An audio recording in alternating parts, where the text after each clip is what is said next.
Welcome to the Something to Think About podcast, where we take a closer look at what the Bible says about common questions. I am Andre Palmer. So we are looking on the law of perspective. Our core scripture that we're looking on is Numbers 13 verse 33. We saw Nephilim there, the descendants of Anak and Nephilim.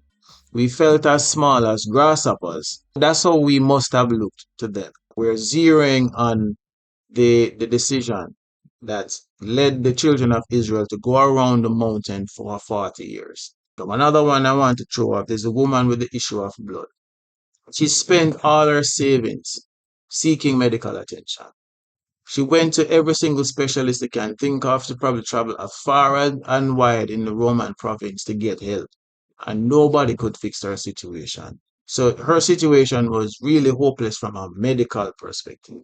There was no outcome that looks that she will have a better life other than death. So we're seeing that there was no situation that looks positive for her.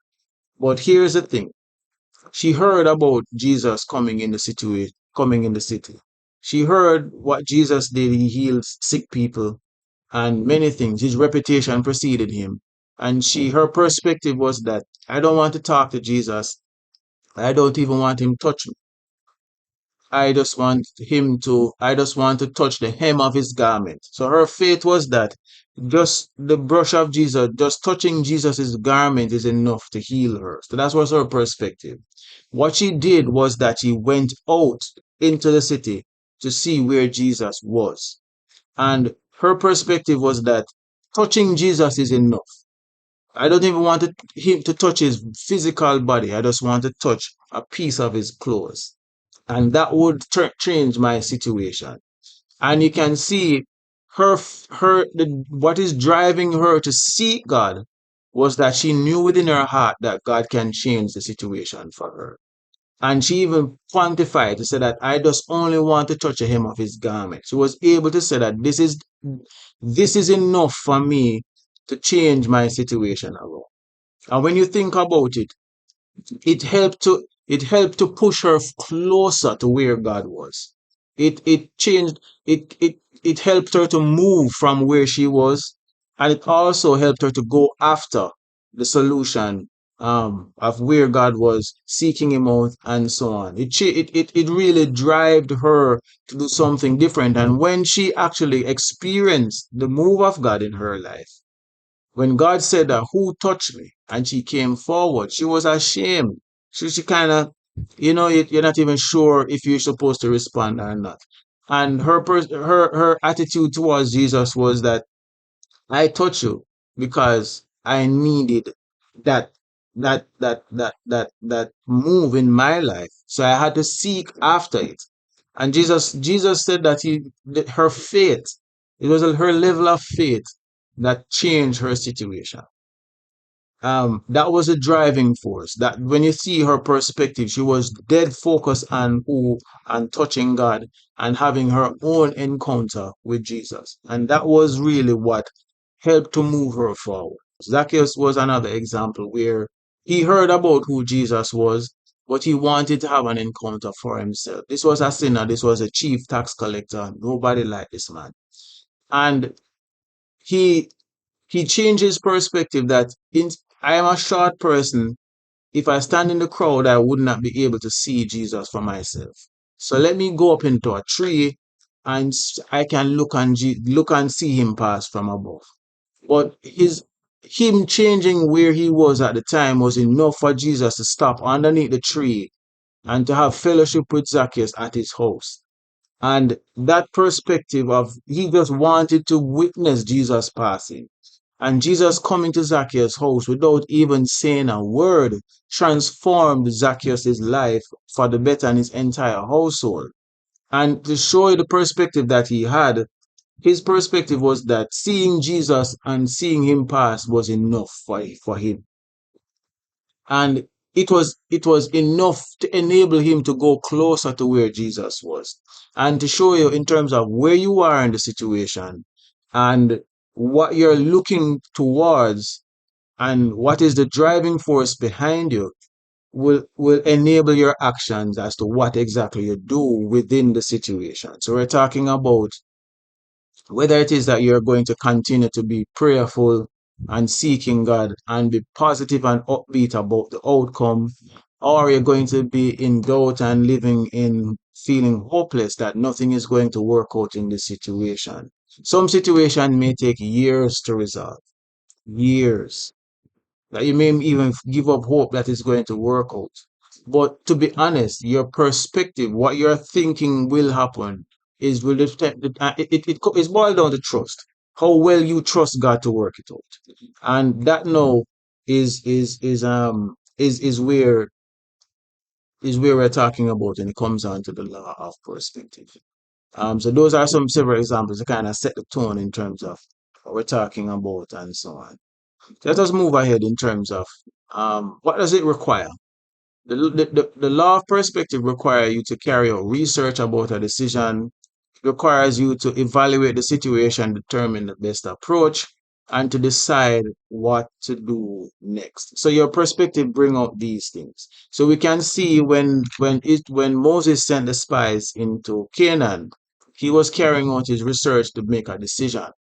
The information that he got helped him to evaluate to decide which approach would be best, and he was swayed to make the wrong decision at the time. So because Moses was made the wrong decision at the time, it prevented him from going into the land of Canaan. So Moses did not see or experience the land of Canaan firsthand. He only carried them to the edge and then died. That was it. And because he was swayed by the negative information and discouragement, it dissuaded them for God to make the decision. No, he had to wipe out an entire generation before he moved the next generation into the land of Canaan. And that was a situation where it was really um heartbreaking to realize that you have seen and experienced God, but one decision prevented you from actually experiencing the goodness and the final peace that God had in place. And that was a situation where you think about you knew the experience of the slavery in Egypt. You felt the whipping, the beatings, the discouragement, the mistreatment. You witnessed many of your persons died because of this mistreatment. And all of a sudden now you are liberated out of the situation, but you never really get to live the full experience of where God promised you to settle. And all because of fear, all because of fear. They prevented them from going in because they were fearful that this situation wasn't going to work out. So we can see the impact of the different perspectives that is there. So the law of perspective heavily rely on doing comparison between two or more choices. So you're really looking on different choices that you have, and you're really doing a level of comparison. So what you see is that in Numbers 13, verse 33, they were comparing themselves to the strength of the people in Canaan at the time. And they were saying that they look stronger, they look faster, better, more prepared, and more equipped than us. But they are looking on doing it in their own effort.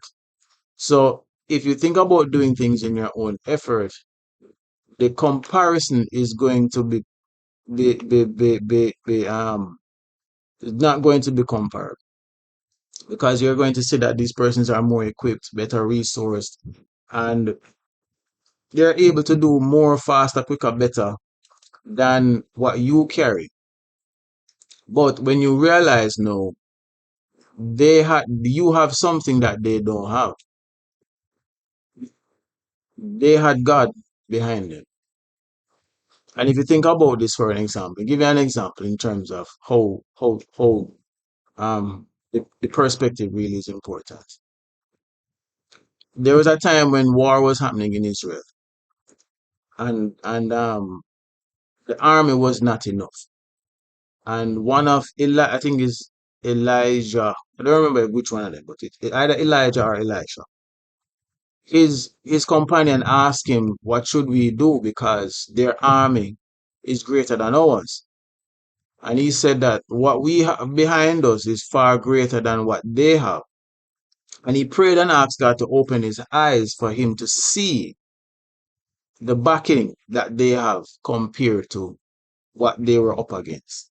So physically, the numbers was greater than what they were facing in battle. So the resources was greater.